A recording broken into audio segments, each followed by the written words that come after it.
Oh my gosh, hindi ka nakinig. Hi, it's Ja and this is the continuation of what our weekend looked like as a married couple na walang Junakis by choice.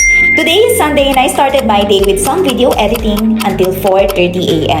Nagilamos na ako and konting makeup lang kasi after mag-walk, diretso church na ako so papawisan tayo. Queen perfume. Friends meet.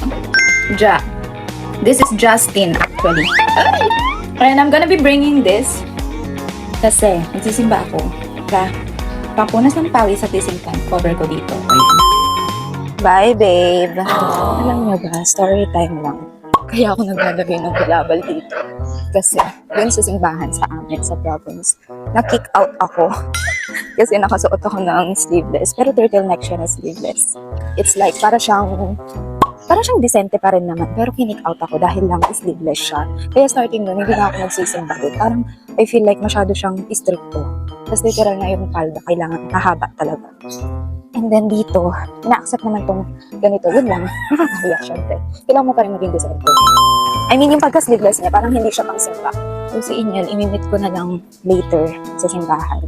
Kasi kapag nag-walk siya, tapos diretso sa simbahan, inaantok siya.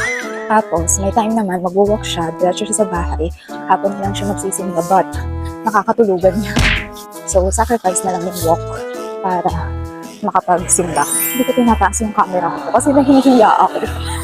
Kaya kunwari nag-video call na lang ako sa inyo. Kakahiya.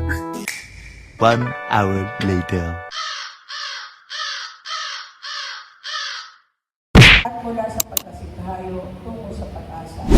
Kakatapos ng misa, mamamalengke naman kami for ulam ng 1 week. Grabing oily ko din. So, naintindihan mo ba yung gospel amen? Oh my gosh, hindi ka nakinig. Basta yun. Ala, totoo ba? Hindi ka nakinig. Bumili rin ako ng saging na saba, good for my 1 week dinner. Next naman, bumili rin ako ng manok para sa ulam ni Inyel for the next 3 days. I also bought eggs for my breakfast para may protein ako, pati mga sahog para sa lulutuin kong Patatas manok. at carrots din. Basta patatas at carrots yan. Ayan o, example yan ng isang lalaking takot sa araw at nagmamadali. Hilamos session ulit at shooting mask habang nagluluto. May sayote pa kami sa ref at giniling na baboy so nagluto na muna ako ng ginisang sayote na may carrots. Sayote rin naman yung paboritong gulay ni Inyel at para sa kanya naman talaga to. Alam nyo ba, hindi talaga ako nagluluto pero naobliga ako ng sarili ko para magkasilbi naman ako as a wife. Pero yung luto ko is for Inyel's taste buds only. Hindi ako nagluluto para sa ibang tao kasi si Inyel lang nasasarapan sa luto ko. Ayan, sama ko rin daw siya habang nagprepare ng merienda. At luto na! Ito yung the best sa mangga. Isasawsaw sa patis na may asukal at sili. So yan na yung pahinga ko saglit tapos saka ko na nilagay yung saging na saba. Actually, 3 saba ang kinakain ko every night. Dinner ko na yun at ginagawa ko to pag gusto ko ipakita yung tiyan ko sa travel. Habang nilalagay yan, minamarinate ko na ang manok at nag-edit muna ako ng video ng mabilisan.